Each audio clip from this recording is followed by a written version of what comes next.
안녕하세요. 저는 30대 후반 초혼이고요. 7살 아이 하나가 있는 남편과 결혼한 지 1년 조금 더 넘어갑니다. 저도 연애 꽤나 했던 사람인데 사귀는 남자들마다 찌질한 남자들이라 비혼으로 살자 결심했는데 남편을 만나게 되었고 결혼하게 된 케이스입니다. 제가 이혼하고 재혼이 아닌 초혼이기에 결혼 생활이 처음인지라 모든 게 서툴렀지만 뭐든 열심히 하려 했습니다. 아이 딸린 남자와 결혼을 한다는 사실에 친정 부모님께서 마음에 걸려 하셨지만 평생 비혼 선언한 딸내미가 결혼을 한다니 잘 살려고만 하시고 축복해 주셨어요. 문제는 결혼 전부터 아랫동서가 대놓고 저를 무시한 듯한 말을 해왔고요. 제가 눈치가 빨라서 남들 볼 때는 잘하는 척 하면서 앞에서는 저를 위아래로 째려보는 것도 다 알았죠. 참고로 저희 남편과 시동생은 쌍둥이 형제입니다. 아랫동서가 결혼 전부터 저를 이상하게 비꼬고 깔아뭉개는 듯한 발언을 해서 기분이 안 좋았지만 그러려니 하고 참았습니다. 남편의 재혼 상대인 저에게 동서가 처음 만난 자리에서 동서는 먼저 이혼한 제 남편의 전부인이 미친년이라며 자기랑 이렇게 만난 첫날부터 싸웠다는 둥 자기가 제 남편한테 전부인과 이혼하라고 했다는 말을 하기에 어리둥절했고 이혼하라고 말하는 것도 좀 이상해 보이긴 했지만 그런가 보다 했습니다. 그러면서 결혼 전부터 만나기만 하면 동서는 저보다 잘났다면서 저를 깔보는 듯한 말을 하기 일쑤였죠. 어떤 때는 자기는 점을 봤는데 자기 때문에 100억대 부자가 된다고 하기에 그럼 쌍둥이니까 저희도 괜찮지 않겠느냐 물어보니 부인에 따라 다 다른데 우리는 못 살 거라며 기분 나쁘게 한 적이 한두 번이 아니었는데 그냥 그것도 그런가 보다 하고 넘어갔죠.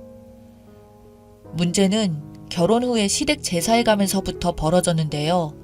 아랫동서는 제가 형님께 15만 원 드리면 자기는 30만 원 드리고 제가 50만 원 드리면 자기는 100만 원을 드리면서 동서는 일 끝난 후에 늦게 나타나면서 일은 다 시켜먹고 형님을 시켜 저를 시집살이 시키고 뒤에서 재미있어 하고 했고 제가 형님한테 이유 없이 혼나고 있으면 뒤에서 동서가 재미있어 하는 게 정말 속이 상했습니다.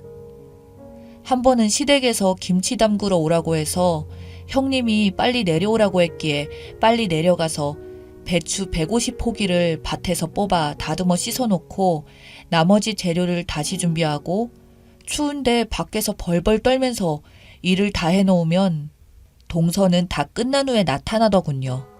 그런데 형님이 더 웃긴 건 늦게 온 동서를 혼내기는커녕 형님은 아랫동서와 힘들다면서 저보고 김치 잘 안 씻었냐고 혼을 내시고는 제 김치 담아 가려고 김치 담는데 김치 속 넣지 말라며 남편은 밖에 보내놓고 제게 막 소리 지르는데 제 앞에서 동서 입에만 고기 삶는 건 맛있냐며 챙기시고 제게는 김치 속 넣지 말라고 했는데 넣었냐고 마구 소리 지르시고 뭘 집어 던지시는 등 도가 지나치시더군요. 나중에 알게 된 사실은 동서가 50만 원 정도 김치 담으라며 따로 형님에게 주었다더군요.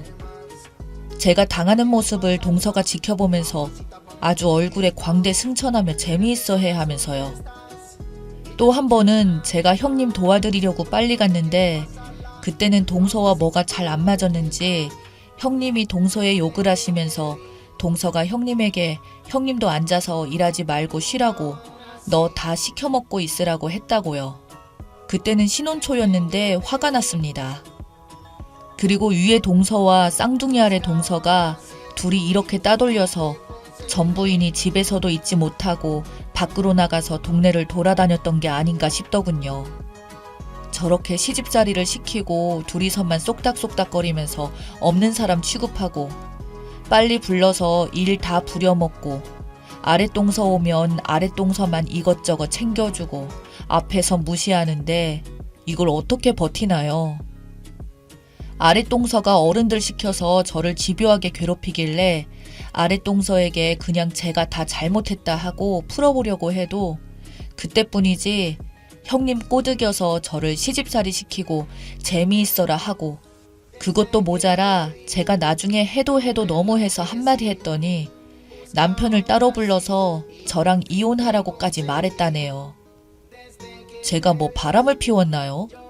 집안 살림 똑바로 하고 아끼고 살면서 시댁에 빨리 가서 도와주고 욕만 얻어먹는데, 게다가 동서는 형님이랑 알고 지낸 세월이 많다면서 전 부인한테 하던 버릇 그대로 하면서 온갖 수작을 다 부리더군요. 시부모님들한테 제가 빈둥거리며 논다고 부추겨서 혼나게 하고 그러더군요. 제가 집에서 살림하고 제 속으로 낳지 않아도 마음으로 낳은 전 부인 아이를 정성껏 키우고 재테크를 해서 적게는 300만 원, 많게는 500만 원을 벌고 있는데, 그걸 모르셨는지 저를 부르셔서 그렇게 망신을 주시고, 제가 노는지 일하는지 그분들이 어떻게 알겠어요.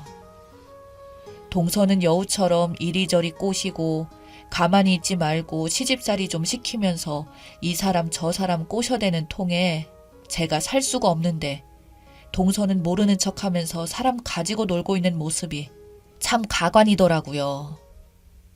이혼해서 나간 전 부인이 페이스북에 올린 글을 보았는데, 결정적으로 이혼을 결심하게 된 계기가 동서 때문이라고 하더군요. 저도 그 말에 전적으로 공감을 하고, 동서는 사람을 미치게 만드는 재주가 있고 동서의 착한 척하는 모습에 기가 찰 뿐이라네요. 저도 속이 상해서 더 이상 이렇게 당하고만 살았다가는 예전의 전부인처럼 정신적 고통으로 마음의 병을 얻고 돌아가 나가게 되지 않을까 싶을 때가 많아서 앞으로 동서 같은 사람 안 보고 살아야겠다 생각을 하고 남편과 단판을 먼저 짓기로 했습니다. 저 솔직히 그렇게 착한 여자 아닙니다. 누구나 사람은 자기 성격이 있고 성깔 없는 사람 없겠죠. 근데 저는 불의를 보면 못 찾는 성격입니다. 전 남자친구들과 헤어지고 비혼을 생각하게 된 계기도 남자들이 다들 찌질하고 돈이랑 등쳐먹으려고 하고 바람 피우고 하니 성깔 보여주면서 뒤집고 헤어진 거고, 이럴 거면 비혼으로 살겠다고 결심했던 겁니다. 제 잘못으로 처음부터 성질 부린 적 없습니다. 참다 완전히 끝내고 생각하고 뒤집었습니다. 그런데 저도 40이 가까워지니 내가 하고 싶은 대로 성질 부리면서 살면 안 되겠다 싶어서 최대한 성격 고쳐보자 해서 참고 살았던 겁니다. 결혼하고 나서 1년은 정말 꾹 참았습니다. 남편 불러서 나 원래 비혼이었던 거 알지?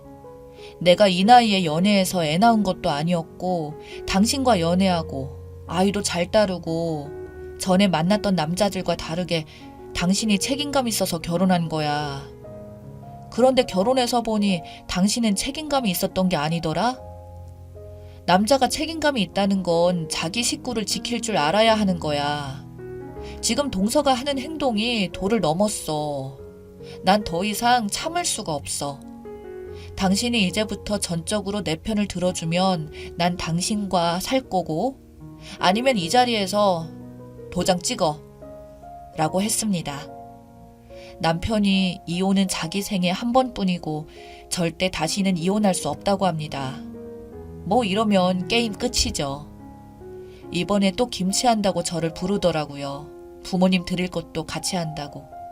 이번엔 300포기 한다고 하네요. 또 지난번처럼 저를 불러서 부려먹을 계획을 하면서 고소해 하겠구나 했습니다. 그래서 저 간다고 했습니다. 그랬더니 3일은 해야 하니 일찍 오라고 하네요. 저를 돈 안 주는 도우미로 3일 내내 부려먹고 김치값이라고 또 돈 내놓으라고 하겠죠. 간다고 하고 그날부터 전화기 꺼놨습니다. 물론 안 갔죠. 얼마나 나를 부려먹으려고 했는지 일할 사람도 따로 안 부르고 작정을 했었나 봅니다. 제가 안 가니 갑자기 부를 일손도 없고 욕이란 욕을 하면서 결국 동서 보고 빨리 오라고 고래고래 난리가 났었나 보더군요. 요령 피우면서 저를 부려먹고 갑질하려던 동서는 당황하면서 남편한테 전화 오는데 남편도 안 간다고 하고 연락 두절해버렸죠. 그 후로 저 제사나 김장 일절 안 간다고 했습니다. 김치랑 음식도 얻어오지 않을 거고 가지도 않을 거라고요. 갑자기 종이 없어지니 노발대발 형님과 동서가 쌍으로 난리네요. 그렇게 합이 잘 맞으니 앞으로의 집안 행사는 둘이서 알아서 하라고, 절대 안 가겠다고, 명절이고 뭐고 일절 도움이 안 하겠다, 남편과 아이만 갈 거고 명절 음식값 돈 보내는 거 일체 끊겠다고 하니 약이 올라서 저희 집에 처음으로 왔어요. 문 안 열어주려다가 할 수 없이 열어주니 갑자기 제 뺨을 때리고 머리채를 잡더니 흔드는데 제가 가만히 있었겠어요? 이게 날 건드린 거죠.